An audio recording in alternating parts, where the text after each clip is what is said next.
بسم اللہ الرحمن الرحیم۔ آدم علیہ السلام کی اولاد،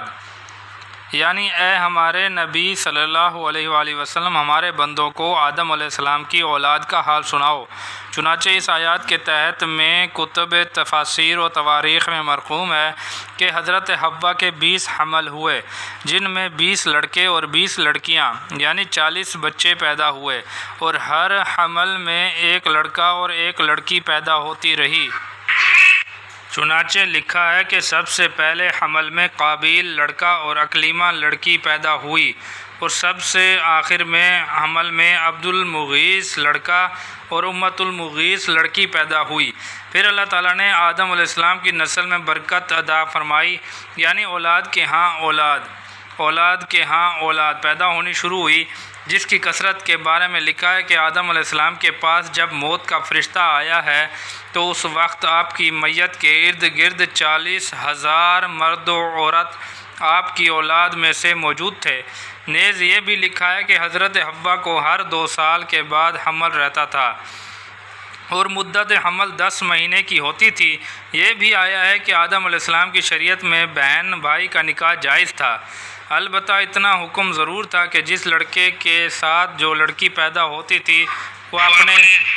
وہ اپنے جڑواں بھائی کے ساتھ منسوب نہ ہو، بلکہ بڑے یا چھوٹے بھائی سے منسوب کی جائے۔ نیز آپ کے توالد و تناسل کے واقعات میں یہ بھی لکھا ہے کہ حضرت حوا کے ہاں ہمیشہ جڑواں بچے ہی پیدا ہوتے، مگر ایک مرتبہ صرف ایک مبارک فرزند ہوئے جن کا نام حضرت شیش رکھا گیا، اور یہ وہ مبارک فرزند ہیں جن کی پشت میں نور محمد صلی اللہ علیہ وسلم چمک رہا ہے۔ اسی کی ذیل میں یہ بھی مرقوم ہے کہ ایک مرتبہ حابیل ایک جڑواں لڑکی کے ساتھ پیدا ہوئے۔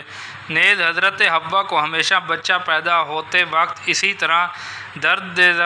لاحق ہوتے تھے، اور اول و آخر تمام کیفیت یہی ہوتی تھی جو آج عورتوں کی ہوتی ہے۔ تفسیر زاہدی اور تفسیر بحر المواج میں اس طرح لکھا ہے کہ حضرت حوا کو 500 مرتبہ حمل رہا،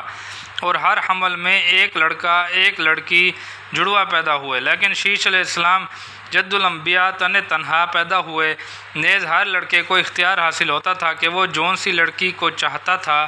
اپنے لیے پسند کرتا تھا، بیشتر یہ کہ وہ لڑکی اس کی جڑواں نہ ہو۔ نیز حضرت آدم علیہ السلام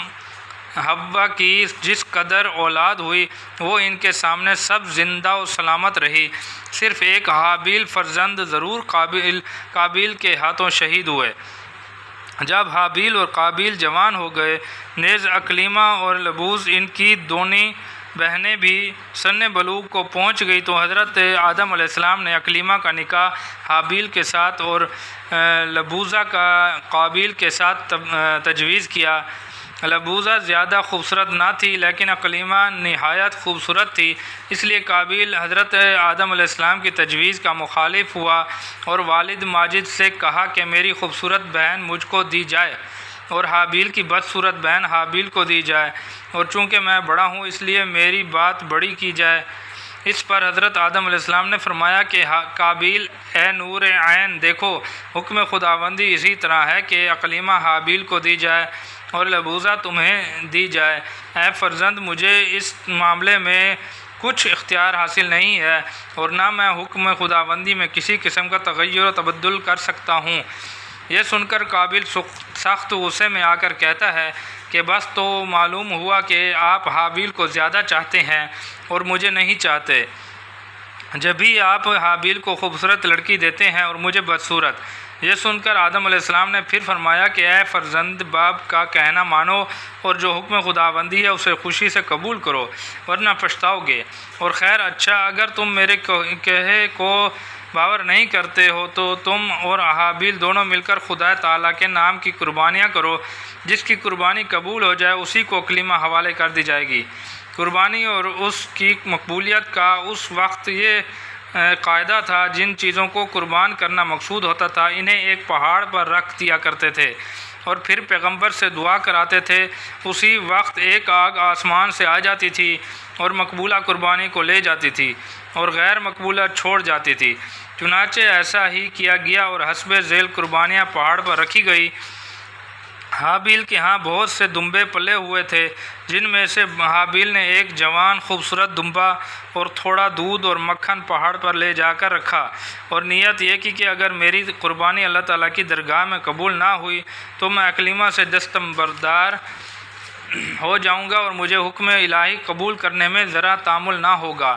قابیل کی کھیتی کیاری کرتا تھا، اس لیے اس نے صرف 2 گیہوں کی بالی پہاڑ پر رکھی اور اپنے دل میں کہا کہ یہ بالی قبول ہوں یا نہ ہوں، مجھے اکلیمہ کو اپنے نکاح میں لینا ہے۔ خلاصہ یہ کہ دونوں اپنی اپنی قربانیاں پہاڑ پر رکھ کر بیٹھے تھے کہ آدم علیہ السلام کی دعا سے اسی وقت آسمان سے ایک سفید آگ آئی جو حابیل کی قربانی کو لے گئی اور قابیل کی دونوں بالوں کو وہیں چھوڑ گئی، جسے اللہ رب العزت اپنے کلام میں یوں فرماتا ہے کہ یعنی اے نبی صلی اللہ علیہ وسلم، آپ ان اہل کتاب کو آدم علیہ السلام کے 2 بیٹوں کا قصہ صحیح طور پر پڑھ کر سنا دیجئے، جبکہ دونوں نے ایک ایک نیاز پیش کی اور دونوں میں سے ایک کی نیاز تو قبول ہو گئی اور دوسرے کی قبول نہ ہوئی۔ چنانچہ قابیل یہ دیکھ کر کہ حابیل کی قربانی قبول ہو گئی اور میری قربانی قبول نہیں ہوئی، سخت غصہ میں آیا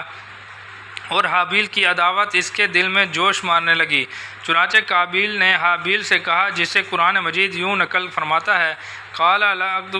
یعنی قابیل نے کہا کہ میں تجھے ضرور مار ڈالوں گا۔ اس کا حابیل نے جواب دیا، یعنی کہ حابیل نے کہا کہ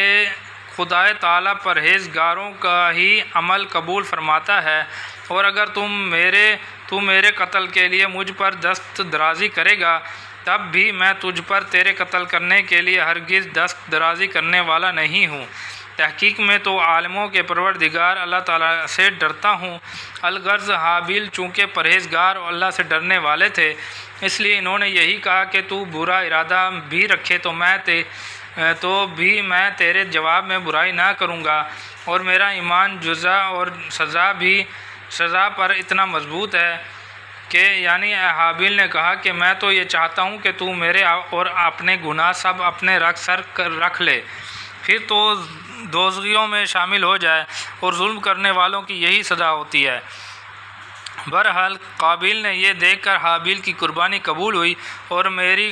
قربانی قبول نہیں ہوئی، حابیل کے قتل کا ارادہ کر لیا، پھر دونوں پہاڑ پر سے واپس آ گئے۔ اتفاق سے ایک روز حابیل جنگل میں اپنے دمبے چرا رہے تھے کہ یکایک قابیل اپنے چھوٹے بھائی حابیل کے پاس آیا اور کہا، یعنی اے حابیل، جاتا کہاں ہے؟ میں ابھی تجھے قتل کر کے چھوڑوں گا۔ جس کے جواب میں حابیل نے کہا، یعنی برادر معظم، اس میں شک نہیں، اللہ تعالیٰ متقیوں کی عملوں کو قبول کرتا ہے، اس میں میرا کیا قصور ہے کہ تم مجھے قتل کرو گے؟ ایسی میں نے کیا خطا کی ہے؟ قابیل نے جواب دیا کہ کیا میری خوبصورت بہن تجھے ملنی چاہیے اور تیری بدصورت بہن مجھے دی جانی چاہیے؟ تیرے بچے خوبصورت پیدا ہوں گے اور میرے بچے بدصورت، اس میں تیرا قصہ ہی پاک کر دوں گا۔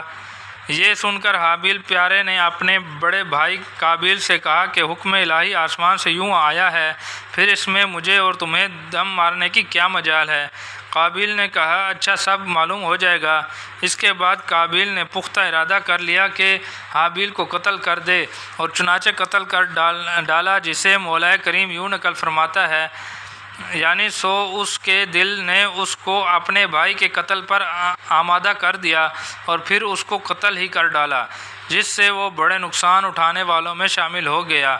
تفسیر معالم التنزیل میں مرقوم ہے کہ قابیل ہر چند یہ چاہتا ہے کہ حابیل کو قتل کرے، مگر قتل کرنے کی کوئی صورت نہیں جانتا تھا کہ کس طرح قتل کرے، کیونکہ آج تک دنیا میں کسی کو موت نہیں آئی ہے اور نہ کوئی قتل ہوا تھا۔ البتہ حضرت آدم علیہ السلام سے سنایا موت کا حال تو ضرور معلوم تھا کہ وہ کوئی آنے والی چیز ہے، لیکن آنکھوں سے کسی نے دیکھا تک نہیں تھا کہ موت کس طرح آتی ہے اور انسان مرتا کیوں کر ہے۔ چنانچہ قابیل کو اسی 605 میں دنوں گزرنے چلے جاتے تھے اور کوئی صورت قتل کی سمجھ میں نہ آئی تھی۔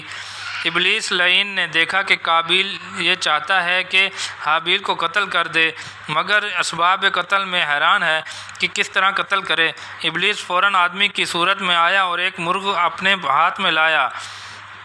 جسے قابیل کے سامنے ایک پتھر پر رکھ کر دوسرے پتھر سے اس کا سر کچل ڈالا، جس سے وہ مرغ تڑپ تڑپ کر اسی وقت مر گیا۔ یہ واقعہ دیکھ کر قابیل کو موت کا نقشہ بھی معلوم ہو گیا اور ساتھ ہی اس کے قتل کرنے کی شکل بھی معلوم ہو گئی۔ پھر ایک روز قابیل نے موقع پایا جبکہ حضرت آدم علیہ السلام حج بیت اللہ کے لیے مکہ معظمہ گئے ہوئے تھے۔ قابیل اپنے چھوٹے بھائی حابیل کو جنگل میں ایک پتھر پر سوتے دیکھ کر ایک وزنی پتھر اٹھا کر لایا اور اس زور سے معصوم حابیل کے سر پر مارا کہ وہ پیاری صورت جس کو آدم علیہ السلام بار بار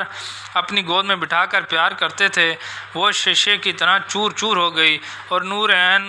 حابیل دم توڑ توڑ کر مر گئے۔